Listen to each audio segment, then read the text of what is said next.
a quiet residential street like any other in northwest London. Neighbors say the occupants of 45 Cranley Drive in Ruislip are friendly and host good parties. They are antiquarian booksellers in London, owning a shop on the Strand. But their home is not ordinary, it is a house of secrets under cover of bland suburbia. They are using it to run a sophisticated, deep-cover Russian spy ring, which has penetrated to the heart of a highly sensitive British government research establishment, which shares military secrets with the United States. Their spy network is even linked to deep-cover Kremlin agents in the United States stealing atomic secrets. This is not a new bombshell revelation from the ongoing Trump-Russia saga, nor a scene from the TV series The Americans, nor is it taken from a John le Carré novel. The Russian spies posing as London antiquarian booksellers is like something from the pages of le Carré. This is fact, not fiction, and the facts are important to understand Russia's intelligence operations today.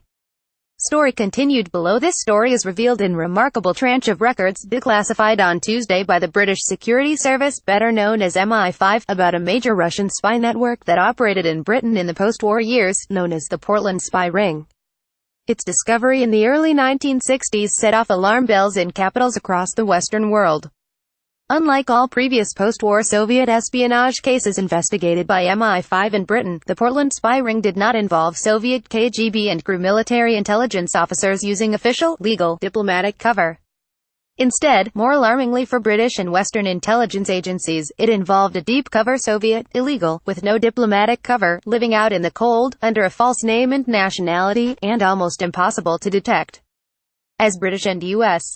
intelligence were to discover, the spy network they uncovered was linked to some of the most important Soviet illegals operating in the United States, including Rudolf Abel, who was recently depicted in the Steven Spielberg film Bridge of Spies.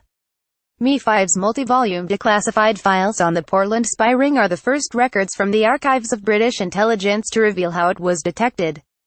They show that the tip-off for British intelligence came from a well-placed agent the CIA was running in Polish intelligence, Michał Golanowski, codenamed Sniper. Golanowski later defected to the U.S. In April 1960, Golanowski reported that Polish intelligence had recruited an agent in the British naval attaché's office in Warsaw, but when the agent returned to Britain, he had been handed over to Soviet intelligence, the KGB. MI5 was soon on the case. The prime suspect was quickly identified as Harry Houghton, a clerical officer at Britain's underwater detection establishment Uday in Portland, Dorset, on England's south coast. Houghton had previously served in Warsaw, until being sent home for alcohol abuse. Embarrassingly for MI5, the agency discovered that Houghton had previously been on its radar and it had made serious errors about him. In 1956, MI5 had been asked for security concerns about Houghton working at the Uday and was even sent a report from Houghton's wife warning that he was revealing classified information. At the time, MI5's vetting section had erroneously concluded, without serious investigation, that Mrs. Houghton was claiming this out of spite because their marriage was breaking up, a striking failure for MI5. When it later questioned Mrs. Houghton, who had since remarried, in 1960, she revealed that he used to bring classified papers home with him from work at the Uday and took them to London at the weekends, sometimes returning with bundles of cash. Mrs. Houghton had been too afraid to report this to the police because Mr. Houghton was violent. Surveillance on Houghton soon showed that was having an affair with the record keeper at Uday, Ethel Bunty G., who had considerably more access to classified documents than he did, including sensitive U.S. information on underwater technology. On both sides of the Cold War conflict, it was a well-practiced intelligence technique not to recruit senior officials, who were hard to get, but instead aim for a lower-level secretarial staff with wide access to records. Houghton and G's thick MI5 files, now available at the National Archives in London, show that in July 1960 MI5's plain-clothed officers followed the couple on a weekend trip to London and observed them meeting a man, called A in the initial surveillance reports, who was believed to be an illegal agent working for either the Russian or Polish intelligence service. The man drove off after the meeting in a car registered in the name of Gordon Lonsdale. MI5 soon set to work finding out all it could about Lonsdale, even placing a listening device in his apartment in central London. He was revealed to have an exciting playboy lifestyle in London's swinging early 1960s, with fast cars and faster women. He was a successful businessman, directing several companies that install jukeboxes and bubblegum machines. Conspicuously, he drove a large, U.S. imported Studebaker car. It was all a smokescreen. Only later, after his espionage trial and conviction, did MI5 discover that Lonsdale was really Conan Mulledy, a KGB illegal using bogus identity documents. He was run by the KGB's Directorate S, responsible for illegals overseas, whose cover lives, legends, were some of the most closely guarded KGB secrets. KGB illegals were responsible for running agents and also acted as sleeper agents, to be activated when war between the West and the Soviet Union, World War III, broke out. Mulledy, the son of two Soviet scientists, seems to have been selected in childhood as a KGB foreign intelligence officer. In 1932, aged only 10, he was sent to live with an aunt in California, where he became bilingual in English. After returning to Moscow and serving the NKVD, later known as the KGB, during the war, he was then sent to Canada, where he trained as an illegal. There he obtained the passport of what's known in the spy trade as a dead double, Gordon Lonsdale, who had been born in Canada but emigrated to the Soviet Union as a child, where he died. Assuming Lonsdale's identity, Mulledy traveled to London, where he established the KGB's first post-war illegal residency. He used KGB funds to set up his jukebox and bubblegum companies and later claimed they were so successful that he became the KGB's first multimillionaire illegal operator. MI5's undercover team kept Houghton and Lonsdale, who was actually Mulledy, under close surveillance through the summer of 1960. Their indiscretions simplified matters. A report in the declassified files notes that, after Houghton met Lonsdale near London's Old Vic Theatre in August 1960, they went into a cheap cafe and the MI5ers were in a position to overhead some of the conversation. Lonsdale spoke in a low voice but Houghton was loud-mouthed. The conversation included reference to future meetings on the first Saturday of each month. On another occasion, Lonsdale was seen handing Houghton and G tickets to, what else, the Bolshoi Ballet, which was visiting London. After a meeting with Houghton in November, MI5 tailed to Lonsdale to a bungalow in Ruislip belonging to Peter and Helen Kroger. MI5 set up an observation post in the house opposite. They had the Krogers, the couple claiming to be antiquarian booksellers, go about their lives. Matters changed in January 1961, when the CIA's agent in Polish intelligence, Golanowski, defected to the CIA in Berlin.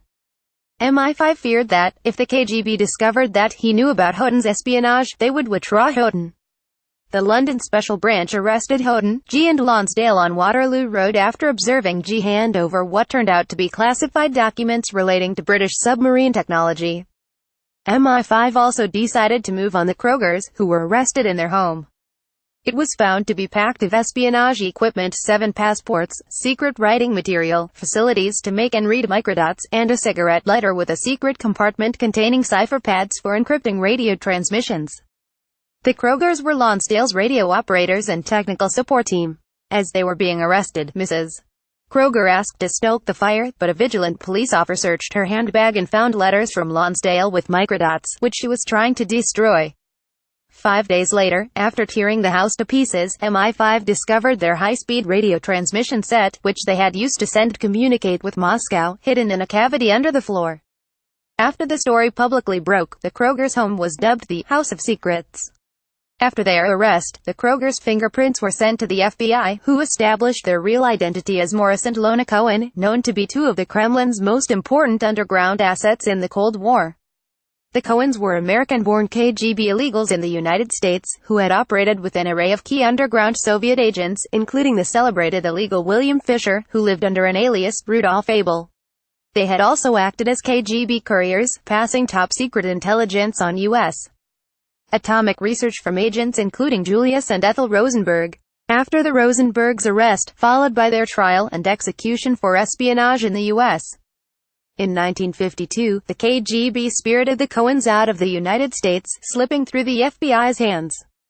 Now available Soviet intelligence material shows the KGB gave them New Zealand passports. In 1954, the Cohens arrived in Britain to begin their new life and espionage career as the Krogers. At their trial in London in March 1961, all 5 of the Portland spies were convicted. The presiding judge, Lord Parker, sentenced Lonsdale to 25 years imprisonment, the Krogers to 20 years each, and Houghton and G to 15. Britain's Royal Navy later assessed that the intelligence Lonsdale passed to Moscow from Portland had helped the Soviet Union manufacture a new and more silent generation of submarines. It included advanced sonar technology from Britain's first nuclear submarine, the Dreadnought. The newly declassified files show that one of the MI5 case officers on the Portland spy ring was Peter Wright, who later published a controversial account of his MI5 career, Spycatcher, in which he claimed, without any firm evidence, that MI5's Director General at the time, Roger Hollis, was himself a Soviet agent. In fact, the newly available MI5 files on Portland strongly suggest Hollis was not a Soviet agent. If he had been, it seems inconceivable that Hollis, who oversaw MI5's handling of the Portland case, would not have warned the KGB's prize agent in Britain, Lonsdale, he was compromised. We know from other declassified records that genuine Soviet moles in British intelligence, like Kim Philby in MI6, managed to warn Soviet agents when the net was closing on them. The Portland spy ring lies in the Hall of Fame for Russia's Foreign Intelligence Service today, the SVR. It regards itself as the proud heir of the KGB, emulates its traditions, and still uses illegals overseas as the KGB did. To understand the Kremlin today, it is essential to understand this history. The Cohens were released in 1969 in a spy swap and returned to a hero's welcome in the Soviet Union, with dinners in their honor, and received one of the USSR's highest awards, the Order of the Red Star. After his death in the 1990s, Morris Cohen was given the posthumous title, Hero of the Russian Federation, by President Boris Yeltsin. Meanwhile, Mulity was released in 1964 in another spy swap, but died not long after he returned to Russia, in 1970, after picking wild mushrooms, in what some regarded as suspicious circumstances. At least publicly, the SVR still praises Mulity, glossing over on its website that his detection was really a British and US counter-espionage success. The SVR's hagiography of Mulity is unsurprising considering that President Vladimir Putin, a former KGB officer, views illegals as Russian patriots, and a class of their own.